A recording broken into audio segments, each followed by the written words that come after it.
Okay, so I did it again this morning. 5 minutes. Just 5 minutes of writing before I even checked my phone. And? And I felt weirdly proud. Like, disproportionately proud for something so small. That's not a coincidence, though. That's literally the point. People assume that if a habit is tiny, it doesn't really count. Like, 5 minutes of anything can't possibly change you. Right, but that's backwards. There's actual science behind why the small version works better than the big, ambitious version most of us try and abandon. So that's what we're getting into today. How a 5-minute habit actually rewires your brain. Not motivational poster rewires.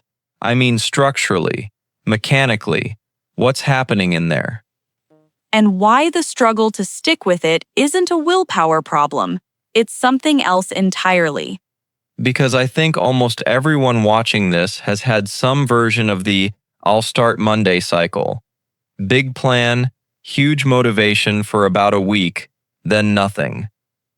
Right, and the usual explanation people reach for is, I just don't have enough discipline. That's the story most of us have told ourselves at some point. But you're saying that's not actually the real explanation. Not even close, most of the time. The size of the habit itself is usually the actual problem, not the person's character. And once you understand what's happening at the brain level, it stops feeling like a personal failing and starts feeling like a design problem, one you can actually fix. Okay, I like that framing already. Let's get into it. So let's start with the actual science, because I think most people picture the brain as this fixed thing.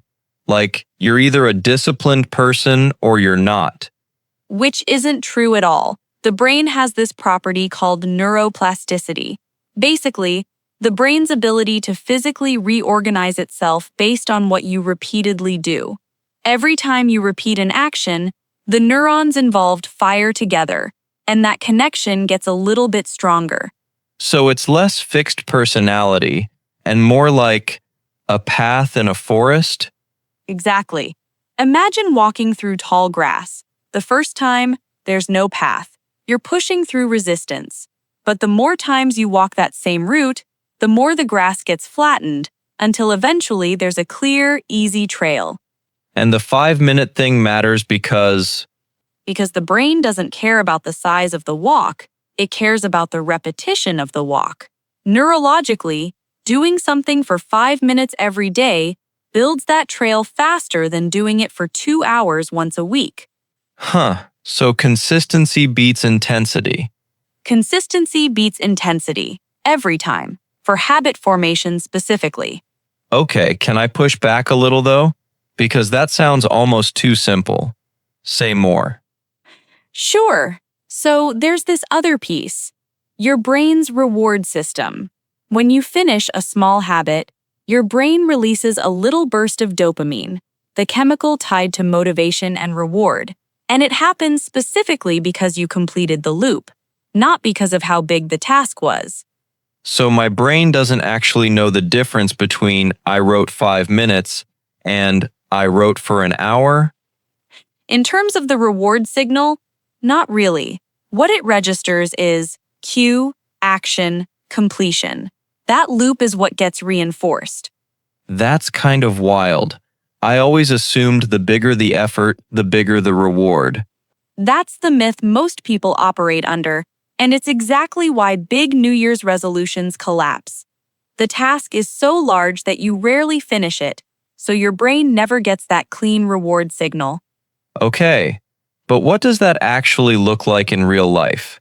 Give me a concrete example, not just the theory. Sure, say someone wants to get into fitness. Version 1. They commit to an intense hour-long gym session, 5 days a week. Version 2. They commit to putting on their shoes and doing 2 minutes of stretching every single day. And your money's on version 2. Every time, for building the habit specifically. Version 1 demands a huge amount of decision-making and energy each time. Will I go today? Do I have the time? Am I too tired? Version 2 barely registers as a decision at all. so it survives the low-energy days that would completely destroy version 1. And low-energy days happen constantly. Constantly. That's actually the whole point. Most people design habits for their best days when motivation is high and then act shocked when the habit collapses the first time they're tired, stressed, or busy. A 5-minute version is designed for the worst day, not the best one. So the habit isn't really being tested on the good days at all. No, the good days were never the risk. The habit lives or dies on the mediocre, forgettable Tuesday where nothing's going wrong, but nothing's motivating you either. Okay, I'm going to call this one the flattened grass idea. Small, repeated action wearing down a path faster than one huge effort. The flattened grass path. I like that.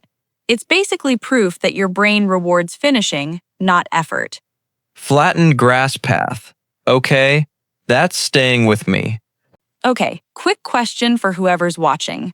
What's one tiny habit, even something embarrassingly small, that you've actually managed to stick with? Drop it in the comments. We're genuinely curious. And if this kind of breakdown is useful to you, hitting subscribe means we can keep making more of these. No pressure, just helps us keep going. Okay, so here's where I have to admit something. For about 2 years, I tried to build a reading habit. 30 pages a night, every night. I bought the books, I made the little reading nook, the whole aesthetic. And? And I lasted, generously, 11 days. Every single time. I'd restart in January, restart in summer, restart after every productive era video I watched. 11 days, then nothing for months. What do you think was actually happening there? At the time, I thought it meant I just wasn't a reader. Like some people are wired for it and I'm not. But that's not it. No. Turns out 30 pages was never really about pages. It was about willpower. Every single night, fighting against whatever else I was tired from. And willpower is a limited resource. Some nights I simply didn't have any left, so the habit collapsed completely instead of just shrinking for one day.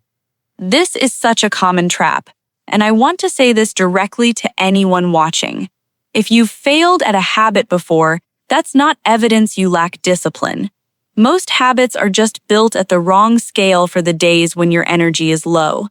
That's such a relief to hear, honestly, because I carried actual shame about the reading thing for a long time. This framework, and here's the part that reframed it for me too. The goal was never really read 30 pages. The actual goal was become a person who reads. 30 pages is just one possible expression of that identity, and it's a fairly demanding one. So what changed? I switched the target to 1 page, just one. Some nights I still read 30, because once I start, momentum kicks in naturally. But on the exhausted nights, I still open the book and read 1 page, and the streak survives. And the streak surviving matters more than the page count? Enormously more. Because every unbroken day reinforces the identity, I am someone who reads, while a broken streak reinforces the opposite identity, I'm someone who tries and quits. Okay, that's the insight I actually needed for the reading thing. I think I've been treating the habit like a performance metric instead of an identity thing. That's a really good way to put it, actually. But hang on, doesn't reading 1 page feel almost fake, though? Like you're just tricking yourself? I thought that too, at first. But here's the thing. The 1 page isn't the trick. The trick was ever believing 30 pages was the real version, and 1 page was some lesser, cheating version. They're actually doing 2 completely different jobs.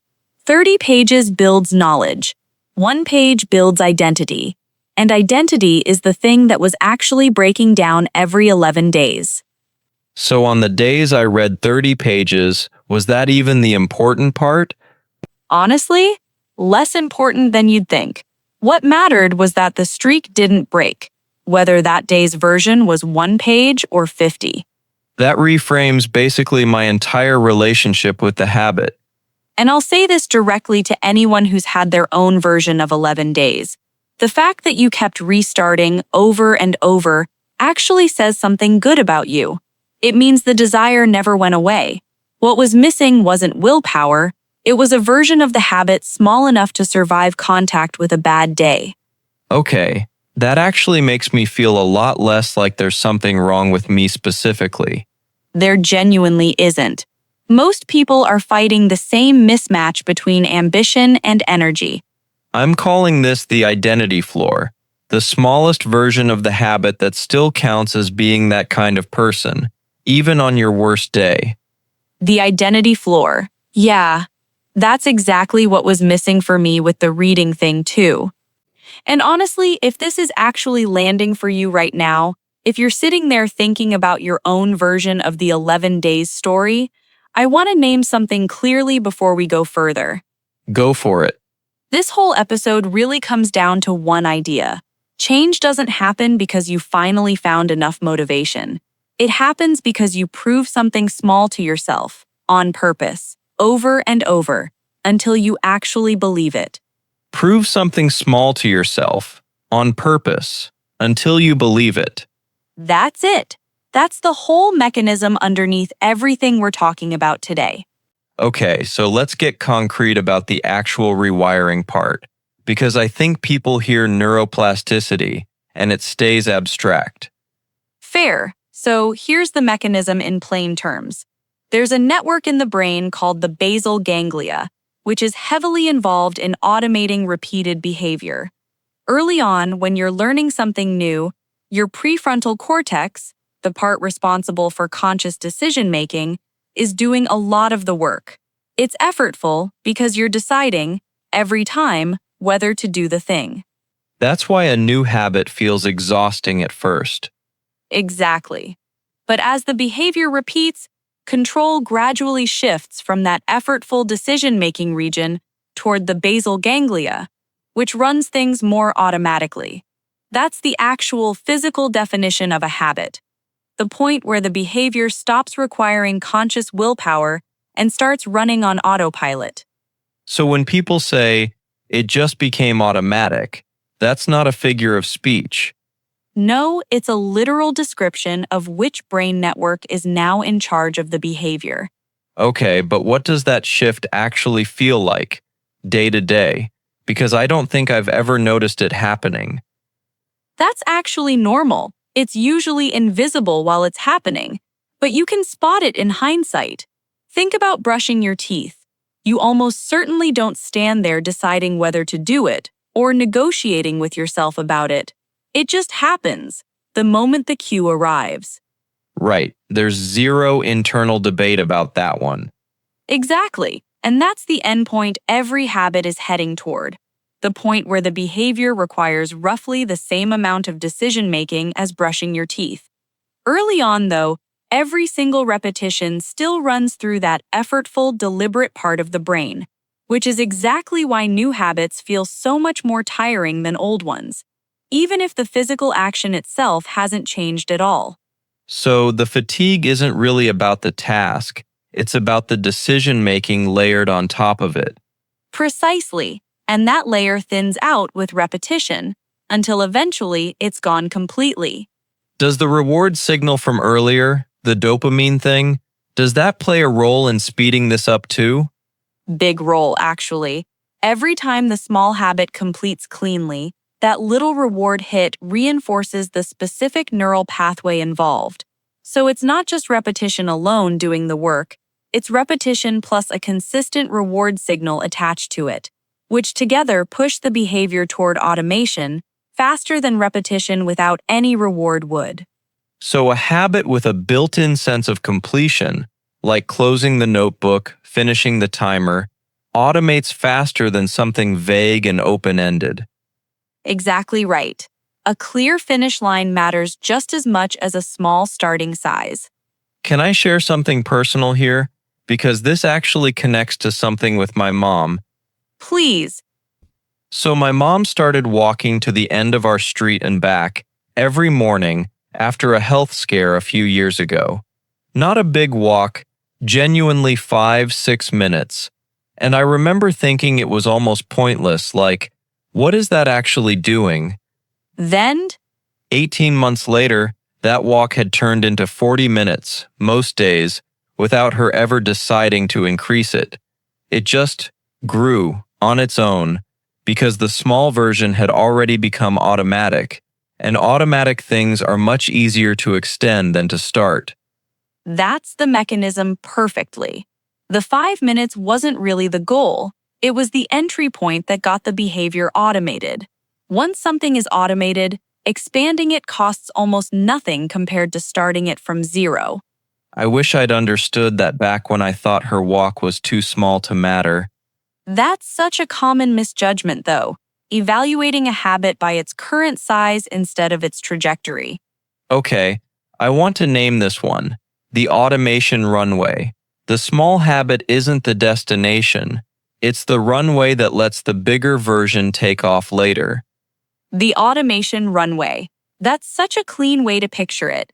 You don't fly from a standstill, you need the runway first. Okay, so this is the part people actually want. How do you build one of these habits on purpose, instead of it happening by accident like your mom's walk? Right, because just be consistent isn't actually a plan. It's not, and this is where something called an implementation intention comes in. It's a specific format for a plan, and it sounds almost too simple. When situation X happens, I will do behavior Y. So instead of I'll journal more, it's When I finish my coffee in the morning, I will write for 5 minutes at the kitchen table. Notice how specific that is. There's an exact trigger, an exact action, and an exact location. why does the specificity matter so much? Because vague intentions leave a decision to be made every single time. Should I do it now, or later, or after this one thing? And every one of those decision points is a place the habit can quietly die. A concrete trigger removes the decision entirely. The coffee finishing is the decision. That actually explains something for me. I kept telling myself I'll stretch sometime during the day, and it just never happened. Not once. In weeks. Right, because sometime during the day isn't a trigger. It's an entire day's worth of moments competing with each other, and stretching loses every time to something more urgent. So if I said, when I close my laptop at the end of work, I'll stretch for 5 minutes on the living room floor, That's a real implementation intention. Specific cue, specific action, specific place. That's the actual blueprint. I feel like I need to say this to anyone watching who's tried and failed at this exact kind of plan before. It's genuinely not a personal failing if a vague goal didn't work. Vague goals are designed to fail. That's not a character flaw, that's just how attention works. That's such an important thing to hear, honestly. Can I ask something though?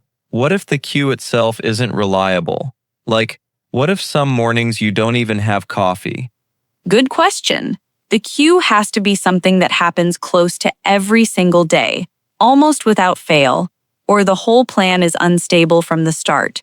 That's actually part of why after I finish coffee works better than something like after my run for a lot of people, because the run itself might not happen consistently, whereas coffee, or waking up, or closing a laptop tend to happen daily no matter what. So choosing the anchor is almost more important than choosing the new habit. In a lot of ways, yes. A brilliant habit attached to an unreliable cue will fail just as often as a vague habit with no cue at all. That's a really practical filter, actually. Before locking in a plan, ask, does this trigger genuinely happen every day? Exactly that. Let's test it on something else, actually. Say someone wants to drink more water. What would a real if-then anchor look like there versus the vague version? The vague version is, I'll drink more water throughout the day, which, like we said, is really just an entire day's worth of competing moments. The anchored version might be, When I sit down at my desk in the morning, I will fill up a glass of water and drink half of it before opening my laptop. So the cue is sitting down, the action is drinking half a glass, and the location's the desk. Exactly the same structure as the writing example and the stretching example. Same formula, completely different habit. It's almost strange how the same three-part structure just works across totally unrelated goals. That's really the whole appeal of it. It's not really a habit-specific trick, it's a general-purpose tool for removing the decision point from any behavior you want to build. I'm calling this the if-then anchor. You anchor the new behavior directly onto something that already reliably happens. The if-then anchor. Yeah, that removes the willpower requirement almost entirely, because you're not deciding anymore, you're just following the anchor. Okay, let's actually walk through what this looks like for someone starting from zero. Real, moment by moment. Let's do it. So, Monday morning, 7:15 a.m. Alarm goes off. At this point, most people reach for their phone immediately. That's the old automated path, the flattened grass from earlier, just running in a direction they don't actually want. Right, so instead, 7:16, feet on the floor, and there's a notebook sitting on the nightstand, placed there deliberately the night before, because the environment matters as much as the intention. 7:17, they sit up, open the notebook, and just write. Doesn't matter what. Could be 3 sentences about the dream they just had. 7:21, timer goes off.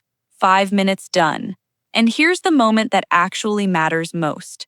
They close the notebook and don't extend it, even if they're tempted to keep going. Wait, why stop on purpose if it's going well?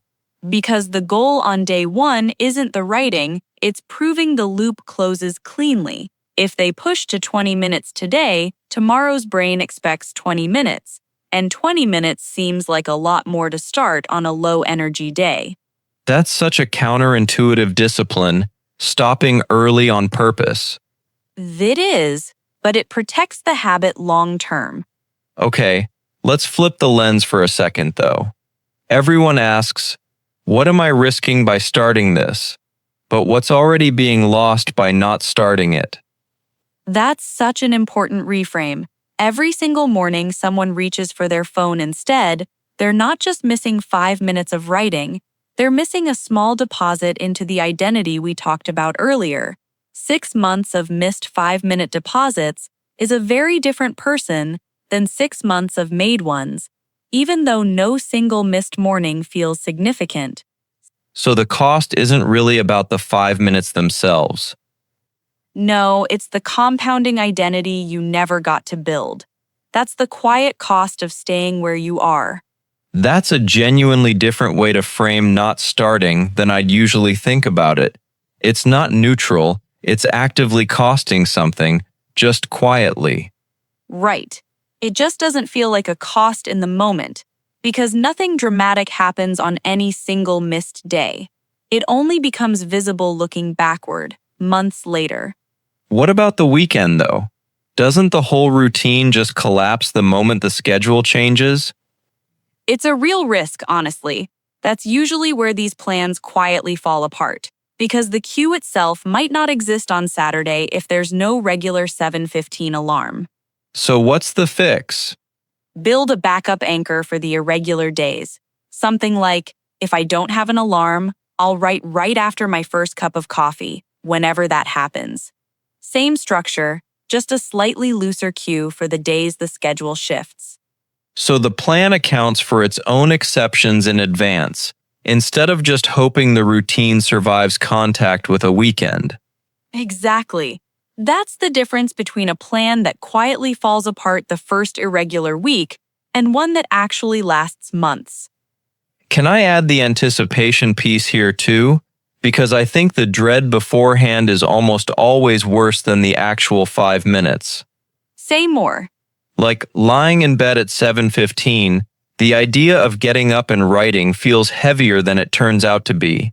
By 7:18, you're already 3 sentences in, and it's basically nothing. The anticipation is doing all the emotional work, not the task itself. That tracks with almost everything difficult, honestly. The 2 minutes of dread before are usually worse than the 5 minutes of doing. Tuesday, same thing. Wednesday, same thing. Now let's say Thursday's a genuinely bad day. Barely slept, already stressed about work before they've even gotten up. This is the day that would have ended the old, big version of the habit completely. Right, but watch what happens with the small version instead. 7:16, feet on the floor, notebook's still there. They don't feel like writing 30 sentences, or even 10.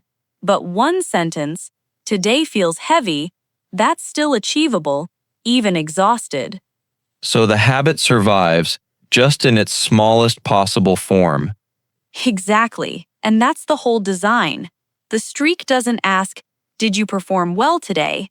It only asks, did you show up at all? Thursday still counts, fully, even though it looked completely different from Monday. And that must matter for how the next few days go, too. Enormously. Friday morning, there's no internal negotiation about, well, I broke it Thursday, so what's the point? The streak's intact, so Friday just continues like normal. Whereas with the 30-page or hour-long version, Thursday would have broken it entirely, and Friday would start with that familiar feeling of having already failed, which makes it so much easier to just not bother at all. okay, by day 9 or 10, notice, they're not deciding anymore. The notebook's just there, and they're just doing it. That's the basal ganglia taking over, exactly like we described. The runway is already extending itself. So if there's one thing to take from today, it's this. The goal was never really about the 5 minutes. It was never really about the habit itself, honestly. So what was it about? It was about proving something small to yourself, on purpose, until you believe it. That's the whole mechanism, start to finish. I think that's the part I'll actually carry with me. Not be more disciplined, just find the smallest version of the thing and let it prove itself to me first. And notice, nothing we talked about today required more motivation, more willpower, or more time. It just required a smaller, more honest starting point, one built for your actual worst days, not your imaginary best ones. Which is honestly a relief, because I never had the willpower problem I thought I had. So here's a question to just sit with. Whenever you're ready, not for the comments necessarily, just for yourself, what's the smallest possible version of the thing you've been trying to force into a big version? And if you do want to share it, we'd genuinely love to hear it in the comments. And if this helped you see your own 11 days story a little differently, subscribing helps us keep making these. Thanks for spending this time with us.